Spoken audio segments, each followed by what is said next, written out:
અમરેલી લેટરકાંડનો મુદ્દો ફરી વખત ગૃહમાં ગુંજ્યો છે। ગૃહ વિભાગની માંગણીઓ પર અમિત ચાવડાએ આ મુદ્દો ઉઠાવ્યો।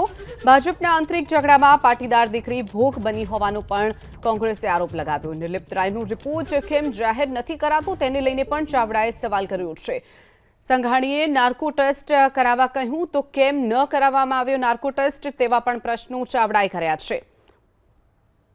તો પાયલ ગોટીનો જે લેટરકાંડનો મુદ્દો હતો તે ફરી એક વખત ગૃહમાં ગુંજ્યો છે। ગૃહ વિભાગની માંગણીઓ પર અમિત ચાવડાએ મુદ્દો ઉઠાવ્યો। ભાજપના આંતરિક ઝઘડામાં પાટીદાર દીકરી ભોગ બની હોવાનો પણ ચાવડાએ આરોપ લગાવ્યો। તો બીજી તરફ એસપી નિર્લિપ્ત રાયનો રિપોર્ટ કેમ જાહેર નથી કરાતો તેવો પણ સવાલ ઉઠ્યો છે ગૃહમાં।